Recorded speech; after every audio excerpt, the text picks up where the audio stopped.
Olá, queridos. Pastor Jefferson Nascimento. Você é meu convidado para estar comigo agora nessa aula de capelania hospitalar. Nesse momento nós vamos conversar um pouco sobre o que é capelania hospitalar, certo? E como fazer o trabalho de capelania hospitalar. Bom, capelania, irmãos, nada mais é do que continuar o trabalho de evangelismo. Então, eu tenho que ter em mente que fazer o trabalho de capelania é também evangelizar. E para fazer o trabalho de capelania eu preciso me desapegar e saber que eu tenho que pescar como alguém que pesca. E para isso eu tenho que ir aonde os peixes estão. Eu tenho que ser uma igreja que sai de dentro da igreja e vai em busca do pecador no mundo. Eu tenho que ser uma igreja que sai de dentro das quatro paredes e vai aonde o necessitado está. E a capelania hospitalar ela faz isso, ela vai de encontro do necessitado. Então primeiro eu tenho que ir onde os peixes estão. Eu tenho que sair da igreja e pescar no mundo, porque a igreja já é um aquário cheio de peixes. Eu falo para o meu pessoal que pregar na igreja é fácil, né? O difícil é você pregar para as pessoas que estão fora da igreja. Então, precisamos estabelecer um interesse comum também. Eu preciso ter interesse em fazer esse trabalho. Não adianta eu ter uma chamada se eu não tiver interesse. Eu preciso ter esse interesse. Eu preciso querer estar ali, eu preciso conhecer o terreno, eu preciso ir e fazer esse trabalho. Então, preciso também ter esse interesse, certo? Depois eu tenho que deixar que Deus desperte em mim esse desejo. E ao Senhor despertar em mim esse desejo, eu vou querer fazer esse trabalho. Vou querer conhecer, vou querer experimentar. Entendeu? Então, estando lá, existem alguns requisitos que eu preciso aprender. Primeiro, quando eu entrei no hospital, né? Ou quando eu vou entrar no hospital, eu vou me apresentar à recepcionista que vai fazer o meu cadastro, e a lei federal garante a todos o direito de fazer o trabalho de capelania. Existe uma lei federal, depois nós vamos falar sobre essa lei, e ela garante o direito de ministros religiosos, capelões, prestar o serviço religioso. Agora, mesmo assim, tem hospitais que tentam barrar a entrada do capelão, a entrada do pastor evangélico. Eu sou pastor da Assembleia de Deus, da CIADESPIC e da CGADB, e já fui barrado no trabalho de fazer visita. E a moça não queria deixar eu entrar. Bom, nesse momento eu posso ter duas posturas. Primeira postura, ficar discutindo com a pessoa que eu tenho direitos. A segunda postura é tentar convencê-la do meu direito mansamente. E se ela assim não quiser me ouvir, procurar então a diretoria do hospital, a Secretaria Estadual de Saúde, e buscar junto à Secretaria Estadual de Saúde uma declaração para que eu possa ali visitar, certo? Porque eles estão ali no direito de cuidar do hospital, e muitas das vezes são desconhecedores dessa lei e, portanto, não permitem por questões religiosas também. Então a gente tem que ter um pouco de paciência para lidar com essa situação. A gente não pode chegar lá dando carteirada, não pode chegar lá apressando as coisas, entende? Então, quando você entrar no hospital e estiver em sala, em quarto, né, você pode estar numa sala fazendo trabalho de capelania, em que eles podem levar os familiares para vocês orarem por eles. E existem lá capelas e vocês podem fazer o trabalho nas capelas, vão fazer um trabalho ecumênico, nunca falando dos santos e das religiões que ali tem, nunca falando que a sua religião é melhor ou maior, sempre respeitando as demais religiões. Vocês vão falar do que foram enviados ali para falar, que é falar de Jesus, e deixar que Jesus mude a história e a condição daquela pessoa. Então, Quando vocês estiverem falando num quarto para uma pessoa ou para um grupo de pessoas, ou estiverem falando numa sala isoladamente, nunca apresse as coisas. Tenham calma no falar, deixe a conversa prosseguir. Vocês lembram de João, capítulo de número 4, lá que Jesus está falando com a mulher samaritana junto ao poço?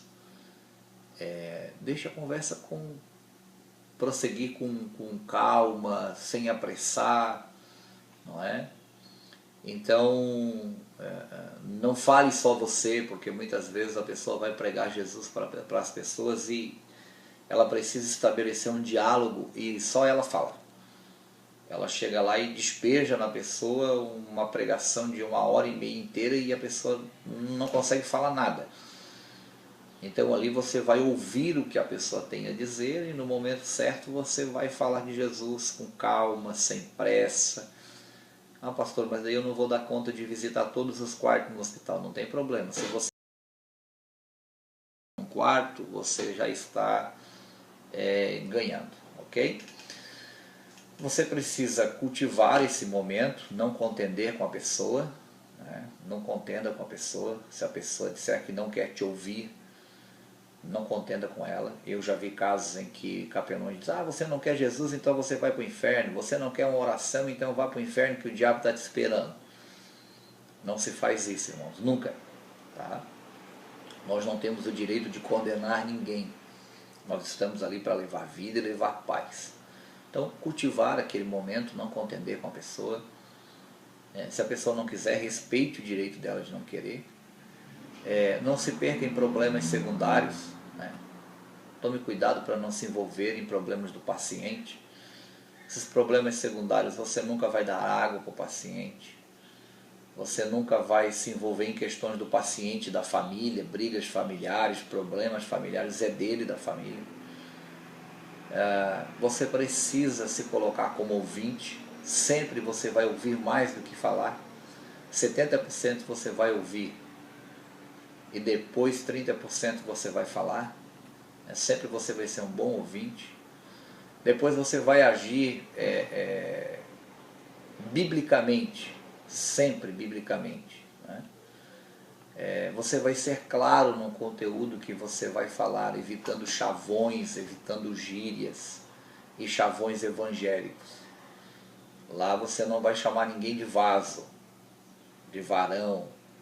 Você vai tratar a pessoa como ela merece ser tratada, até porque ela não conhece o que é varão, o que é vaso. Na nossa linguagem pentecostal nós entendemos, mas a pessoa que está internada não, certo? Então você vai falar de Jesus para ela com intenção clara, sem deixar dúvidas. Detalhe, você precisa saber o que está falando. Você precisa crer no que está falando, porque se a pessoa perceber que você não crê, ou que você tem dúvida do que você está falando, ela não vai crer. Então, seja positivo no seu conteúdo, fale de um conteúdo básico. Lá não é lugar de falar em grego, falar em hebraico, porque a Bíblia hebraica diz isso, a Bíblia grega não, isso é para a escola teológica. Lá é o lugar de apresentar o Evangelho puro e simples, o Evangelho que salva, que liberta. Então apresente um Evangelho simples, sem complexo, mas de forma atraente, em que a pessoa queira parar para te ouvir, certo? No livro de vocês vai ter alguns dados sobre como lutar com a adversidade, vocês vão poder estar lendo no livro. É um sermão que você pode utilizar como modelo para passar a pessoa, certo? Então você vai falar para ela como ela pode lutar com a adversidade que ela está vivenciando. Depois vai ter um modelo sobre o silêncio de Deus, porque alguns daqueles pacientes vão estar ali vivenciando o silêncio de Deus, Deus não estará os respondendo. Depois tem um sermão sobre os benefícios do sofrimento, né? Que algumas pessoas nós sabemos muito bem que não serão curadas, então eu tenho que ter um cuidado para não fazer falsas promessas. Olha, Deus vai te curar, Deus vai fazer isso. Se Deus não falou nada, eu devo me calar. Eu devo demonstrar que todo sofrimento tem um benefício. O próprio Paulo tinha um espinho na carne, Deus nunca o curou dele. Outras pessoas carregarão uma enfermidade até a morte, Deus não as curará. Existe um outro detalhe que eu preciso falar para vocês. Vocês devem ter um bom relacionamento com o profissional de saúde, sempre respeitando os médicos, os enfermeiros. Se o médico ou o enfermeiro chegou para um procedimento, você deve se despedir do paciente e não precisa esperar o enfermeiro mandar você sair, nem o médico mandar você sair. Você já deve sair antecipadamente e fala ao paciente que depois retorna. Então depois você retorna para dar o atendimento a ele, certo? Como eu falei, nunca dê nada aos pacientes sem autorização médica. Ah, me dê água, não dê água. Ah, pegue aquela vasilha para mim. Entendeu? Tenha muito cuidado com essas questões, para não dar comida, para não dar água. Não custa, é claro, alcançar uma cura às vezes para o paciente. Mas em seguida lave a sua mão. Porque você pode tocar num paciente, tocar em outro paciente e você acabar transmitindo uma infecção hospitalar de um paciente para o outro. Inclusive você também corre riscos. Então você tem que ter cuidado, ok? Cuidados com a higiene é muito importante. Esse cuidado com a higiene você deve tê-lo antes de entrar no hospital. As unhas devem estar bem cortadas, bem limpas. Você nunca pode fazer uma visita com as mãos sujas. Seu cabelo deve estar muito bem penteado, muito bem cortado. Sua barba muito bem aparada ou feita. Perfumezinho, não é? Axilas, você precisa ter um cuidado.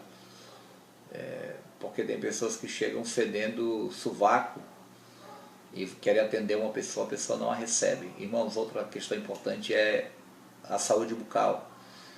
A higiene bucal. Escove os dentes antes de sair de casa e leve uma balinha. Algumas pessoas têm problema de estômago ou comeram muitas horas antes e sem perceber você vai ter problemas de bafo, de mau cheiro, mau hálito. Então sempre coloque a mão na boca e faça assim, ó, e procure ver como está o seu hálito.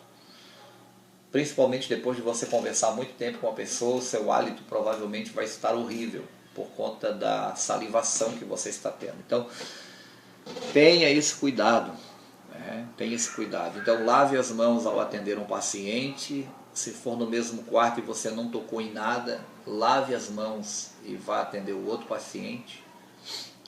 Evite colocar as mãos sobre a cabeça do paciente, procure colocar nos ombros para orar. Na sequência, procure lavar as mãos e depois ir para o outro paciente. Ou se fizer uma oração, faça sem pôr as mãos, é melhor.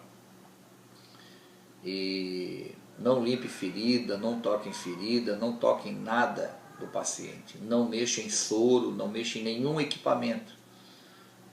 Se tiver que chamar alguém para ajudar, chame uma enfermeira, uma técnica de saúde. E ao estabelecer um relacionamento com eles, falem que você foi treinado, que você recebeu um treinamento, que você sabe o que você está fazendo. Não fale em línguas no hospital. Evite profetizar no hospital. Se você receber uma mensagem profética de Deus, você fale para a pessoa: Deus está me mandando te dizer isso, isso, isso, isso. Nada de assim diz o Senhor, nada de sapatear, nada de pular, nada de gritar no hospital. O hospital é um ambiente de silêncio, então outras pessoas estão dormindo, outras pessoas estão acamadas. E para você não ser rejeitado, evite. Então fale para a pessoa, converse com ela como estou conversando com você nessa videoaula. Diga para ela: ó, Deus me mandou te dizer isso, isso, isso. É Deus falando da mesma forma, ok? Então esses cuidados para evitar a contaminação hospitalar. Tem lugares que você vai estar e você vai ser obrigado a utilizar algumas roupas, né, porque é um nível alto de infecção hospitalar. Você vai ter que ter cuidados extra, principalmente quando você for atender familiares ou pacientes que estão em coma, certo? Na questão de lavar as mãos, você precisa abrir bem a torneira, molhar bem as mãos, passar bastante sabonete, enxaguar o sabonete.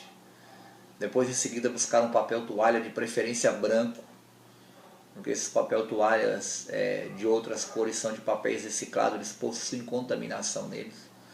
Então seque bem as mãos e não feche a torneira com a mão. Pegue um papel toalha na mão e feche a torneira com o papel toalha, porque na torneira tem contaminação, certo? Você precisa sempre lavar bem as unhas também. quando estiver lavando as mãos, tá? Porque as unhas elas sempre ficam sujeiras debaixo dela. E um outro detalhe para finalizar essa aula, o seu perfil emocional tem que estar bem.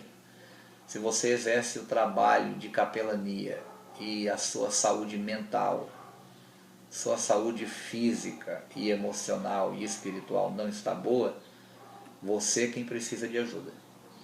Eu já tive internado em hospitais e alguém falou: ah, pastor, Deus te colocou aqui para fazer visita. Eu falei: não, se Deus tivesse me colocado aqui para fazer visita, eu não estava internado, eu estava visitando. Então, no momento que eu estou internado, eu também estava frágil. Embora pudesse, e até falei de Jesus para alguns companheiros de quarto, naquele momento Deus me tirou da atividade. Naquele momento eu sou alguém que também é necessitado. Também precisei de visitas, também recebi oração, e ficamos muito contentes por isso. Então, se a sua saúde mental não está bem, se você não está bem, não vá fazer visitas. Você é quem precisa de visitas. Chame seu pastor para visitar você. Se o seu emocional não está bem, não vá visitar. Porque você pode ouvir lá questões que vai te emocionar, você vai chorar, e não vai ser bom para você. Não vai ser bom para você, você tem que estar bem. E a saúde espiritual também. É um ambiente pesado, você precisa estar orando, você precisa ter uma comunhão com Deus, você precisa buscar de Deus, não é? Então você precisa estar bem. Tá certo, queridos? Um grande abraço, que Deus te abençoe. Na sequência nós vamos gravar um vídeo sobre capelania prisional. Paz de Cristo.